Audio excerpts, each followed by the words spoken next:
دخلت عند الفقيه وانا كنترعد وخايفه. بركت وهو يبدا يضحك الا تقول كان كيقرا داكشي اللي في راسي. شويه هو يكب البخور فوق المجمر درجه البيت ظلم بالضباب ديال داكشي اللي طلع منه. انا كان عند بالي باللي جايه باش يقضي لي داكشي اللي في خاطري، وباللي هو اللي غادي يخرجني من الغم والحزن اللي انا فيه وزيد يفضي لي دقتي. الساعه معاه شفت الويل والعذاب اللي ما عمرني شفته واللي ما عمرني كنت غادي نشوفه كون ما جيتش عنده.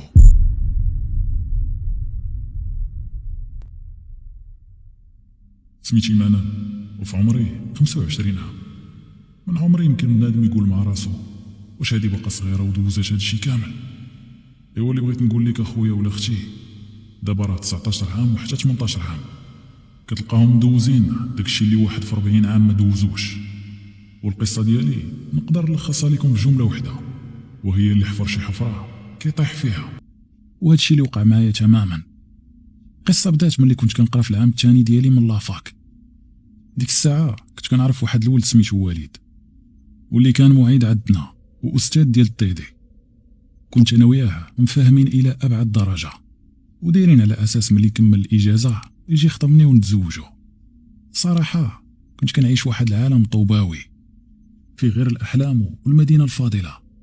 وفي ذاك الوقت كانت عندي واحد صاحبتي سميتها نهيله، وهاد نهيله نقدر نقول لكم كانت واحد الشيطان وزوين في الملامح ديالو، حيتاش عمرها قالتها في وليد زوينه.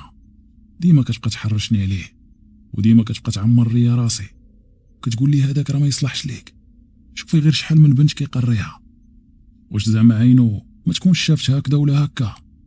وانا ما كنتش كنتسوق لهضرتها، كنت كنقول راه داك الشيء عمرو ياثر فيا.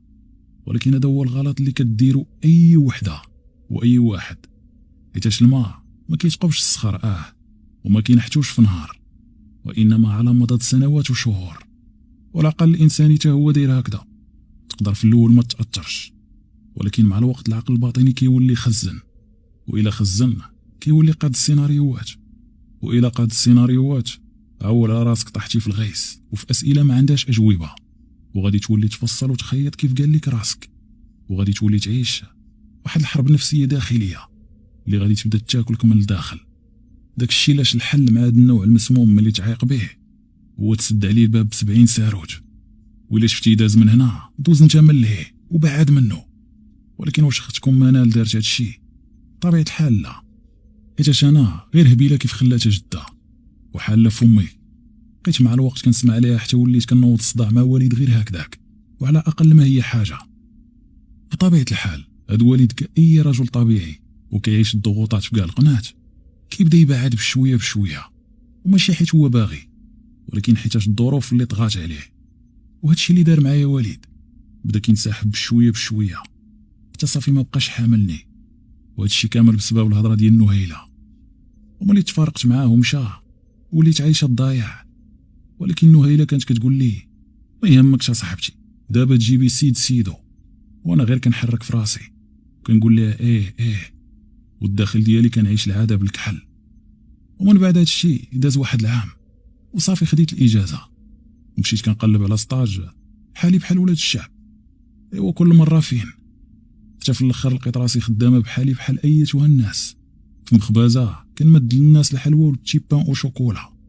السبباش حتى حد ما عارف علاش، واش الزهر واش قصتي كحله الله اعلم.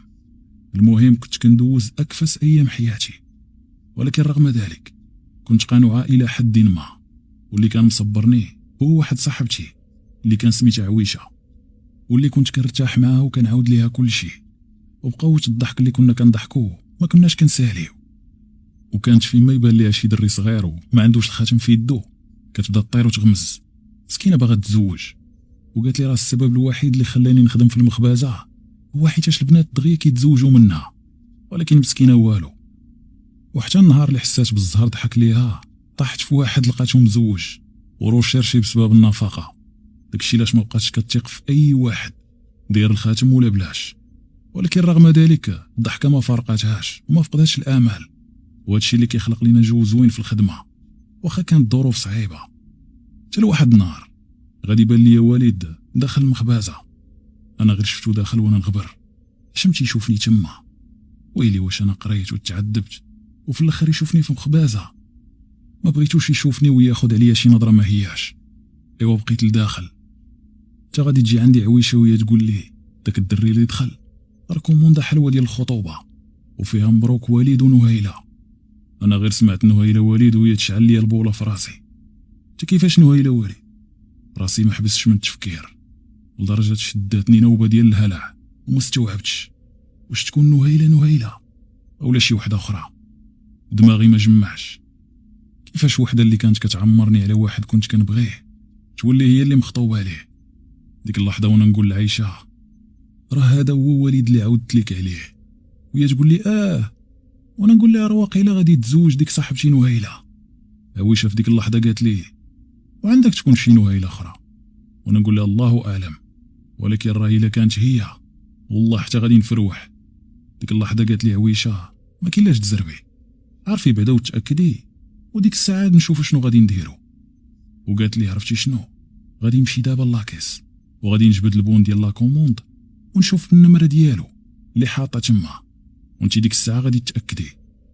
قلت لها سيري الله يرضي عليك، وقلبي كان كيضرب وبقيت كنتسنى في داك الكوان بحال شي فرح حصل في المصيده. دازت شي 2 دقائق رجعت عويشه وجهها صفر وهي تمد لي ورقه صغيره. قلت لي هاكي شوفي راه السيد خلص العربون وخلى هاد النمره باش نعيطوا ليه فاش توجد لا كوموند. وعلى حساب ما قال ليهم باللي العروسه هي اللي غادي تدوز تاخذها. ايوا شديت الورقه ويا ريتني ما شديتها. النمره كنت حافظها عند ظهر قلب، النمره ديال صاحبتي نهيله، ديك الصديقه البير ديال الاسرار ديالي اللي كنت كنعاود ليها الكبيره والصغيره على علاقتي بوليد. ديك اللحظه حسيت بواحد السطل ديال الماء بارد تكب عليا. ماشي حيت هاد وليد غادي يتزوج، وليد الله يسهل عليه، ولكن الغدر منين جا من اقرب الناس. ديك الساعه الفيلم تقاد في دماغي.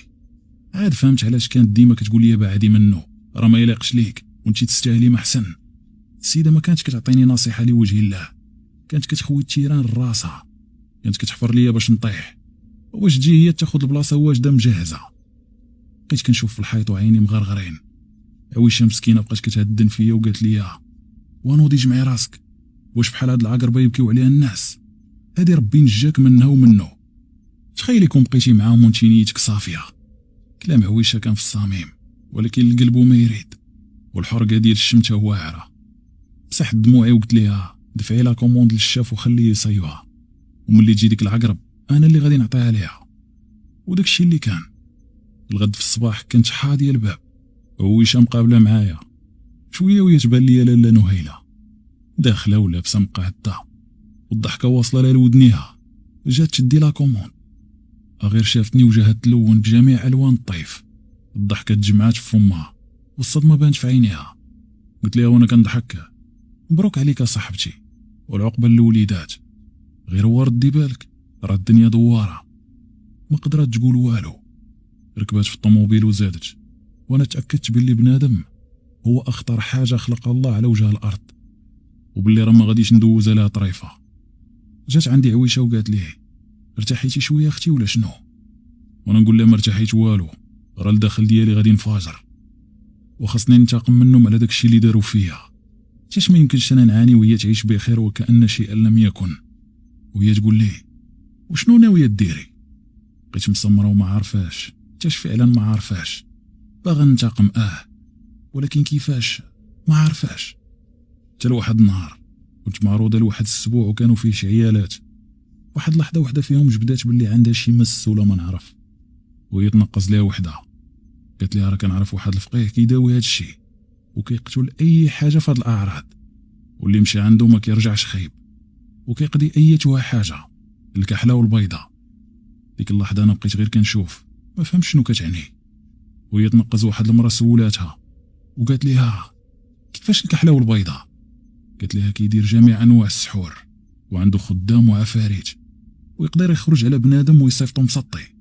واللي نقول لكم هو ما تمشيوش عنده الا ما كنتوش واصلين للحدود، حيت هو ما كيبغيش يخدم ايتها حاجه وما كيبغيش يضيع وقته. انا هاد الهضره دخلت لي راسي وسكنات. قلت واش هذا زعما يقدر يدير داكشي اللي انا باغا؟ واش يكون عنده القدره ينتقم ليا ولا لا؟ ايوا بقيت كنتصنت ودني طايحه على هضرتهم، والشيطان بدا كيزين ليا الفكره في راسي. نوضي يا منال، هادي هي الفرصه ديالك، نوضي بردي دقتك، راه الا ما خديتيش حقك بيديك ما كاين اللي غياخدو ليك وعمرو غادي يرجع ليك. تسنيت حتى تفرقوا العيالات ومشيت عند ديك السيده اللي كانت كتعاود وقلت ليها الا لا سمحي لي لا قاطعتك، ولكن سمعتك كدوي على شي فقيه ما فقيه، وعندي واحد بنت خالي مسكينه طايحه في واحد المشكل كبير وحياتها راه واقفه، واش ممكن تعطيني النعت ولا النمره؟ السيده طلعت فيا وهبطات وقالت لي يا بنتي راه داك السيد قاصح وصعيب وماشي اي واحد يقدر عليه، واش بنت خالك قاده على هاد الشيء؟ جاوبتها بلا ما نتردد وقلت ليها قاده لالا، راه الضر اللي فيها ما خلاش ليها فين تزيد. بقات كتشوف فيا وقالت لي واش غادي نقول لك، هاكي هنات وذنوبه على راسها. وبعدها قالت لي راه كاين في واحد الدوار في نواحي المدينه وخاصك تمشي ليه بكري حيتاش كيكون عليه الزحام وصعيب تلاقاي بلاصتك. دازت يومين خديت كونجي من المخبازه، قلت لعويشه بلي راني عيانه وما بغيتش نقول لها الحقيقه حيتاش عارفه خوافه وكتخاف الله، وغادي تبقى تشد فيا وتقول لي نعلي ابليس، وانا صافي العافيه شاعله فيا، ما بقيت كنشوف قدامي لا حلال لا حرام، صافي شعلت كنشوف غير الصوره ديال ديك الغداره دنوهيله في الطوموبيل ووالد صايق بها وانا محروقه في الكوان د المخبازه. شديت الطاكسي ومن بعد ركبت في الكار، عاد وصلني لواحد البلاصه مقطوعه، واحد الدوار خالي والديور مباعدين والريح كيطير. حسيت بواحد الرعده في ذاتي، ولكن الغيره والحقد كيعميو البصيره. من بعد شديت واحد الكرويله توصل للدار اللي نعتات ليا السيده، كانت دار قديمه وبيبانها مصدين وريحه البخور واصله من راس الدرب. دقيت ويحل لي واحد الشيباني عيني حمرين ولا في جلابه كحله، قال لي دخلي النوبه راه لداخل. دخلت لقيت الصاله عامره عيالات، اللي كتبكي اللي ساهيه اللي شاده تصويره في يديها، عالم اخر كله بؤس وظلام، وكل وحده جايبها حاجتها. ما عرفت باللي ماشي غير انا اللي مجروحه، ولكن كل وحده وقصتها. ما هضرت مع حد ما تكلمت مع حد، بقيت غير كنتسنى نوبتي، وكل دقيقه كدوز عليا بحال العام. ضميري مره يفيق ويقول لي نوضي هربي، هادشي راه الشرك بالله، ومره يغوت يقول لي جلسي شوف فيهم كيفاش دمروا حياتك، واش بغيتيهم يعيشوا السعاده وانت تعيشي التعاسه والغبن. توصلت نوبتي، دخلت لواحد البيت كان مظلم شاعل فيه غير الشمع وريحه ديال الجلود والجاوي كتخنق. بقي كان جالس في واحد الركنه ودير قدامه واحد المجامير صغير.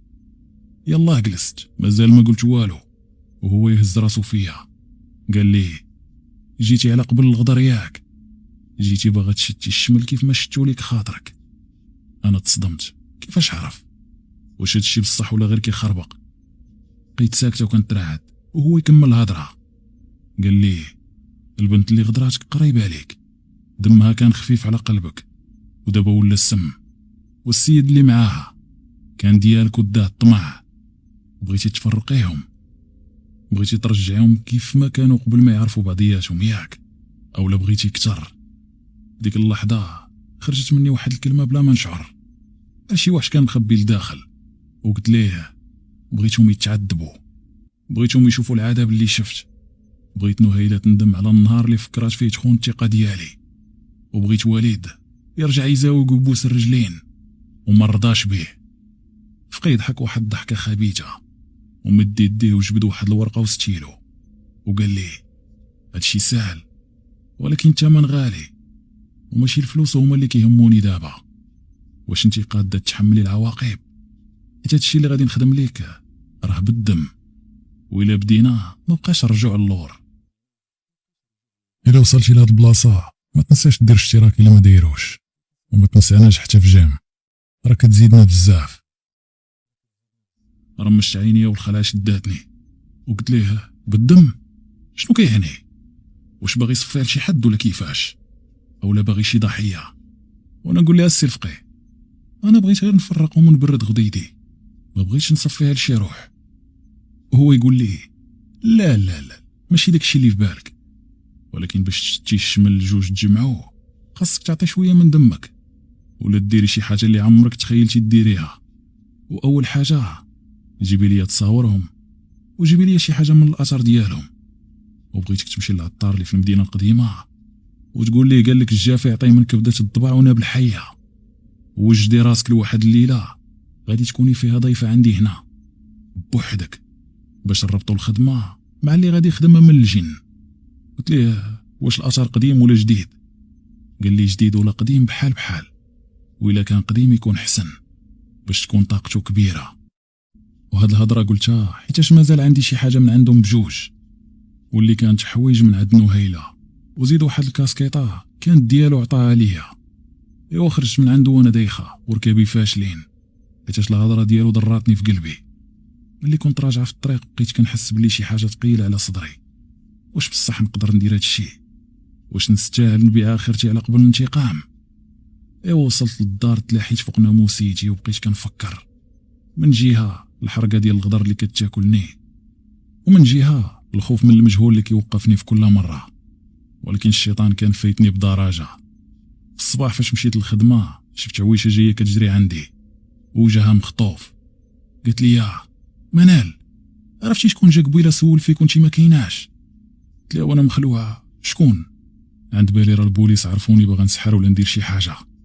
وهي تقول لي يا نهيله جات هي ووليد وكانت كتضحك وكتقول بصوت عالي فين هي هذيك صاحبتي نشوفها؟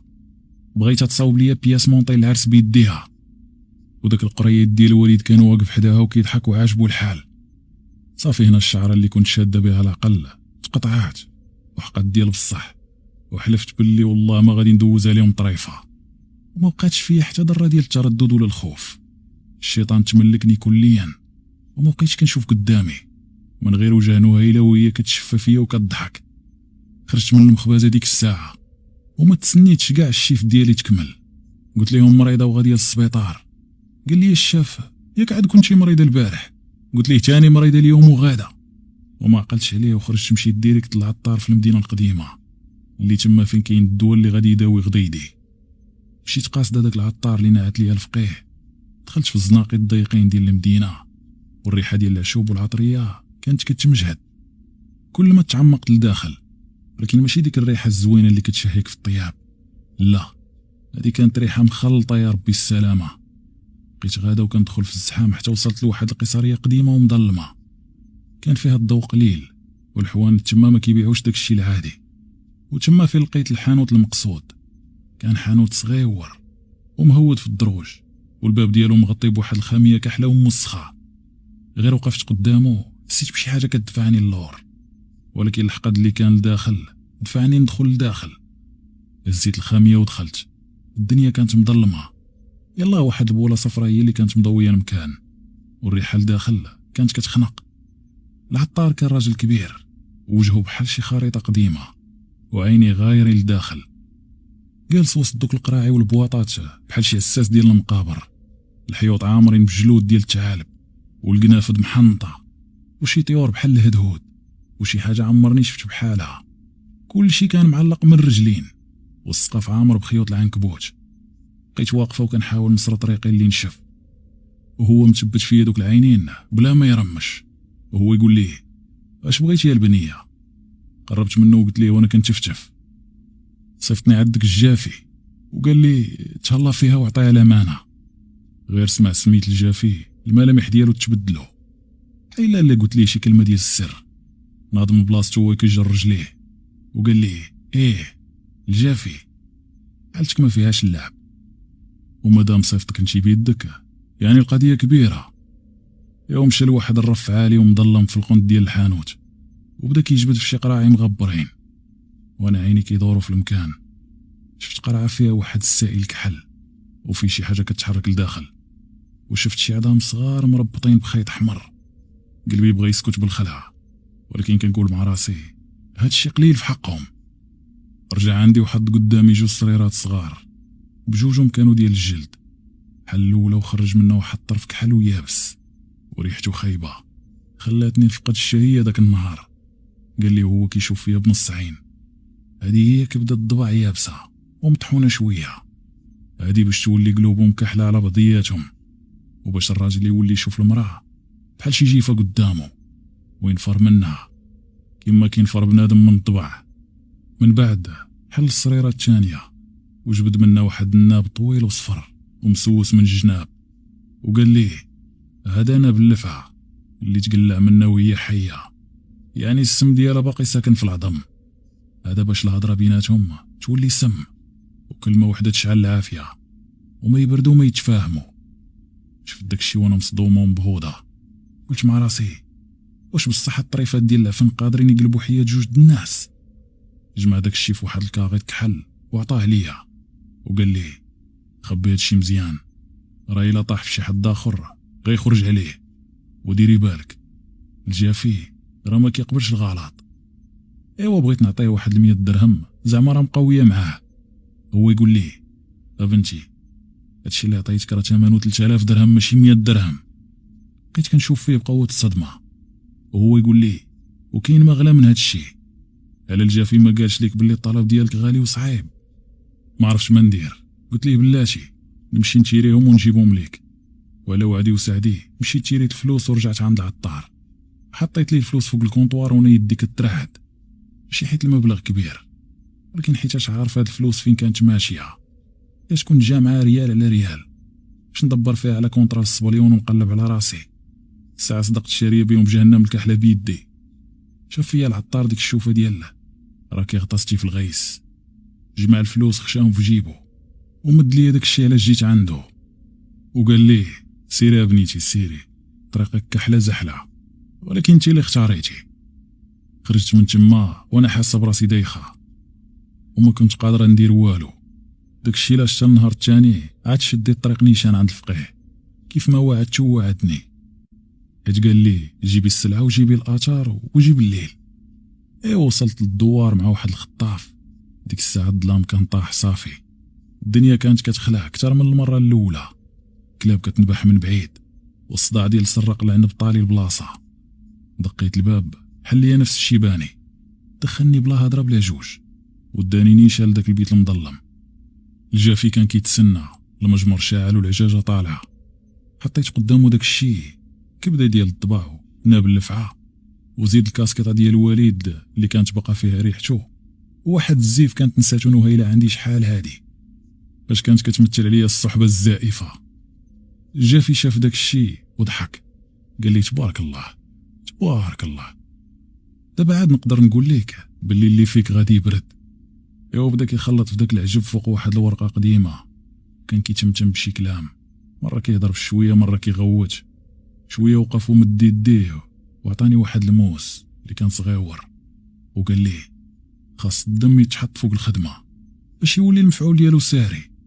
قلت ليه واش قرب دمي لهاد الشيء؟ ياك هما اللي غادي يدار ليهم الخدمه ماشي انا. ديك اللحظه شاف فيا وغوت عليا وقال لي الجواد ما معاهمش اللعب ودمك ضروري باش يخدموا. قلعني في ديك اللحظه وشديت الموس بلا هوايه ودرت داكشي اللي قال لي، وقطرت دوك القطيرات ديال الدم فوق داك الخليط اللي كان في الورقه. من تما غمض عينيه وسكت، بقى شحال ديال الوقت وهو ساكت وانا كنشوف فيه. شويه حل عينيه اللي كانوا كيخلعوا وقال لي صافي الغرض ديالك راه تقضى، تقدري تنعسي على جنب الراحه، داكشي اللي بغيتي غادي يكون. خرجت من عند الفقيه والاحاسيس ديالي كانوا مخلطين، ما عرفت واش نفرح حيت غادي ننتقم ولا نبكي حيت عصيت الله ودخلت في كبيره من الكبائر. المهم داك الليل ما نعستوش وبقيت غير كنحلم وكنتقلب لدرجه الافكار ما بقاوش زاقين في راسي، وكل مره كنشوف شي حاجه في شكل كتنغص عليا النعاس، لدرجه مشيت للخدمه بلا نعاس وما كنتش عارفه واش بسبب الخوف ولا بسبب داكشي اللي دار الفقيه. واللي عارفه هو القضيه قصات عندي من بعد داك النهار. دازت 3 ايام وانا حاطه يدي على قلبي كنتسنى النتيجه، وفعلا داكشي اللي قال لي الفقيه دا كيتحقق بالحرف وبسرعه خياليه ما كنتش كنتوقعها. والخبار جابتو ليا واحد البنت كنت كنعرفها وسميتها كوثر، كانت كتعرفني انا ونهيله، وكنت عيطت ليها اخر مره باش نبدا نعرف الاخبار اللي دايره، ومعايا برقاقه فين ما توقع شي حاجه تعاودها ليا. قالت لي في التليفون منال واش سمعتي شنو وقع البارح في دار نهيله؟ رقمت القيامه. انا قلبي بدا كيضرب بالخوف، حتىش ما عارفه شنو يقدر يكون وقع. قلت لها شنو وقع؟ عاودي لي بالتفصيل. قالت لي باللي وليد مشى يكمل الاجراءات ديال العقد ولكن غير دخل دارهم نهيلة بدات كتغوت وتشير عليه بالحوايج، وقالت لهم باللي ريحته خايبه ووجهه كيبان ليا بحال شي خنزير. وناض حتى هو ولا كيسب ويعاير، وقال لهم باللي بانت ليه بحال شي قرده، وما عرفتش كيفاش حتى قبل بها النهار الاول. المهم الخطبه تفرتكات في ديك الليله، وليد خرج هربان بجلابيته مقطعه، وقال لك اسيدي لالا نهيله شدوها المسلمين وطاحت كتصرع تاهي وتخرج الكشكوشه من فمها. المهم روينه. ايوا هنا عرفت باللي خدمه الفقيه قاصحه لدرجه ولات الشوفه بيناتهم كتشعل العافيه، والكره اللي تزرع في قلوبهم ما يقدر يحيدوا حد من غير اللي خلقهم. ايوا اختكم منال الايامات الاولى كانت طايره بالفرحه، كنت كنحس براسي خديت حقي وزياده. كنت كتشوف وليد دايز من حدا المخبازه حالته حاله، وجهه كحل ولبسه مبهدل من بعد ما كان مهلي في راسو، بحال اللي شي حد مصليه الدم من عروقه. عرفت باللي حياته تدمرات، وباللي نهيله كدوز الجحيم في الدنيا. غير هو اللي لاحظت وليد مرجعش ليا، وما حاول كاع انه يقرب ليا ولا يهضر معايا، بالعكس السيد بعد على الدنيا بكل شي فيها، وما بقاش كاع كيهضر مع شي حد. ايوا عاودت مشيت عند الفقيه وقلت ليه علاش هادشي ما تحققش. قال لي لا بنتي، هادشي راه كيبغي الصبر، وماشي اي حاجه تقدر تصدق لي كيف بغيتي. ايوا ثقت به ورجعت في حالي، ولكن من بعد بديت كنلاحظ شي حوايج في شكل وكانوا عليا انا براسي. في الاول قلت غير الارهاق، ولكن القضيه كبرات، وليت كنحس باللي ماشي بوحدي، وباللي معايا الزيد في الليل. اللي كنطفي الضوء كنحس بنفس سخونه حدا ودني، وشي تقول على كتافي كيكتفني، ما كنقدر نحرك لا يدي لا رجلي، وصوتي كيتحبس، وكنولي غير كنبحلق بعينيا في الظلام. وتقريبا ولا الجاتهم كيجيني كل ليله، ماشي داك الجاتهم العادي، وانما بديت كنحلم بواحد الراجل كحل وطويل وملامحه ما باينينش، كيجي عندي في المنام وكيقول لي انا ديالك وانتي ديالي، والدم اللي عطيتيني كان العقد بيناتنا. كنت كنفيق الصباح كنلقى لحمي كله مطبع بالزروقيه، فخادي كتافي بحال الا كنت في شي معركه في الليل. شعري بدا كيطيح، وجهي اللي كان منور ولا صفر بحال الموجه، وليت كنكره نسمع القران، وملي كيأذن الظهر ولا المغرب كنحس بقلبي غيخرج من بلاصتو بالخوف. وكنت في كل مره كنرجع عند الفقيه كيقول لي هادشي عادي، راه غير الجواد كيرحبوا بيك، وفي كل مره خاصك تجي باش نسهل عليك الامور معاهم. وبقيت هكذا خيطي زيطي لدار الفقيه، وكنت درت ابونمون في شي كلوب ديال الرياضه، ما كنتش غادي نمشي ليه كيف ما كنت كنمشي لدار الفقيه. وفي كل مره نمشي خاصني نحط فليسات، ماشي غير زياره وصافي. والواعره هي انه في كل مره كان كيتزاد عليا الحال اكثر من الاول، لدرجه وليت كنشوف داك الراجل اللي كنت كنشوفه في المنام وليت كنشوفه في الحقيقه وقدامي وفي كل بلاصه. انا ملي شفت القضيه حماضت وانا نقلب، ومشيت عند فقيه اخر، حيت الصافي تقاد الجهد، والفرق كان باين من الدخله. السيد وجهه منور ودارو نقيه كتشعل، وريحه المسك والقران هي اللي دايره في المكان، عكس داك القبر اللي كنت كنمشي ليه عند الجافي. غير دخلت وجلست قدامه وباقي ما دويت ما شكيت. السيد بحال الا طاح عليه الضيم، شاف فيه واحد الشوفه فيها الشفقه والحسره. قال لي ابنتي وجهك ما كيبشرش بالخير، وهاد الكحوليه اللي موراك راه ماشي عاديه. ايوا عاودت لي على كل شيء، من نهار مشيت عند داك الدجال قصه الدم والكوابيس للراجل الكحل اللي كيجي عندي. بدا كيقرا عليا الرقيه الشرعيه، وانا في ديك اللحظه ما عقلتش على راسي، طحت وتزنقت وبديت كنغوت وكنحس بداتي كتحرق من الداخل. ملي فقت لقيت راسي عرقانه ومرخيه، والفقيه كيشوف فيا وحاقد. شويه تنهد وقال لي ابنتي داك المشعوذ ما دارش غير السحر باش تفرقي بين والد ونهيله كيف ما كذب عليك، وانما داك السيد راه باع وشرا فيك حتى انتي مع الجنون. قلت ليه وانا مصدومه كيفاش باعني، راه خلصتو بفلوس صحيحه. قال لي الفلوس غير طمع دنيوي بالنسبه ليه، ولكن هو كان خاصو شي حاجه يقدمها لملوك الجن باش تزيد من قوته والسيطره ديالو، وانتي كنتي هي الفريسه السهله. داك الدم اللي عطيتيه وقطرتيه بيديك هذاك ما كانش باش يثبت الخدمه، هذاك كان باش يسحر ليك انتي نيت. وانا نقول ليه كيفاش يسحر ليا، مالي انا اش درت ليه؟ ويقول لي انتي ما درتي ليه والو، ولكن شاف فيك الفلوس، وفي كل مره كترجعي عنده كيدير لك شي حاجه، حتى كيولي بنادم مقابل غير داك الشيء وكيتحد جهدو. هادشي بالضبط اللي وقع ليك. اما داكشي اللي كتشوف فيه وكتحسي به ما غادي يكون غير جن اللي هو اللي مسلطو عليك باش يمرضك في حياتك ويخليك تبقى ديما محتاجه ليه. وقلت ليه شنو المعمول؟ بقى كيشوف فيا ويقول لي المعمول اللي يقدر يشافيك من هادشي اللي انتي فيه هو داك الدجال يفك داك السحر اللي دار ليك. وانا نقول ليه وكيفاش؟ اللي غادي ترجعي عنده وتهضري معاه وشوفي واش غادي يبغي ولا لا. وفي الاخر هو يقول لي تاني بحال داك النوع واخا تواجهيه ديما غادي ينكرك، واللي نقدر ننصحك به هو بلا ما تواجهيه ودعي الله تجي شي طريقه تفكك منه. ايوا في هاد اللحظه وليت تحت رحمه الجافي، هو اللي حاكم، هو اللي قادر يدير اللي بغا، حيت انا اللي عطيته السر وانا اللي ملكتو راسي بلا ما نكون عارفه. السبب راكم عارفينه اللي هو الغيره الزايده والحقد. ما لي انا بنادم يتزوج ولا ما يتزوجش، فاش تاني نحقد على شي حد ولا نحسد شي حد كاع. وليت عايشه في الدار بحال شي مريضه نفسيه، لدرجه ما بقيتش كنقدر نهضر، ما بقيتش نقدر نشوف مزيان، طاقتي كتمشي نهار على نهار، والهضره تزادت ليا في ودنيا، وليت كنشوف غير السقف بحال شي واحد مشلول. ودارنا مساكن اللي كنت خدامه عليهم كانوا غادي يحماقوا حيتاش ما خلاو فين جراو بيا والو. حاله كانت ديما هي الحاله، الجن متملكني وداير فيا ما بغا، صانع فيا العجب ومهدم ليا حياتي. وتقريبا ولاو كيقطروا ليا وكيقولوا اليوم تموت غدا تموت. والخايب ان حتى واحد فيهم ما عارف شنو واقع ليا ولا كيفاش، وما عنديش حتى الفم ولا اليد اللي نكتب بها شنو واقع ليا. وصلت لاقصى درجات الموت الاكلينيكي حيت السبيطار وما قبلنيش حتى هو. كنت كنتسنى غير امتى تطلع الروح عند الخالق ديالها، وعينيا مغرغرين كنشوف ميمتي مسكينه اللي نشفات بالبكا حدا راسي كتقرا القران وطلب الله يفك وحيلي بلا عذاب. ولكن كيقول لك الله يمهل ولا يهمل. ديك الليله بالضبط ليله الجمعه وقعت المعجزه اللي ما كانت لا على البال على خاطر.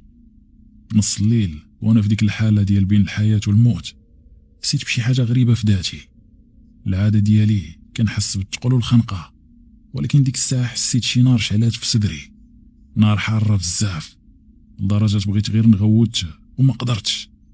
في ديك اللحظه سمعت داك الصوت اللي كان ديما كيوسوس ليا في ودني، داك الجن اللي موكل بيا كان كيغوت بالالام.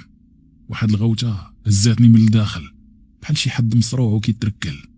من بعد سكت الحس، وداك الثقل اللي كان فوق صدري تهز، وديك الضبابه الكحله اللي كانت عاميه ليا العينين بدات كتلاشى بشويه بشويه. بقيت كنرمش وبديت كنحس بطراف صباعي كيتحركوا، النفس رجع كيطلع ويهبط في صدري بطلاقه بحال الا كنت غارقه. ويلا طلعت راسي وكنتنفس. حتى ديك الليله نعست اول نعسه مريحه اللي من شهور ما درتش بحالها، بلا كوابيس بلا خيالات كحله. حتى دازو ايام عاد سمعت باللي دار الجافي تحرقات، وباللي هو ما لقاوش ليه الاثار، ما عرفوا واش مات واش غبر، حتى حد ما عرف شنو وقع معاه. ايوا السبب داكشي اللي وقع تحرقوا كاع دوك الاعمال اللي كانوا عنده في دارو.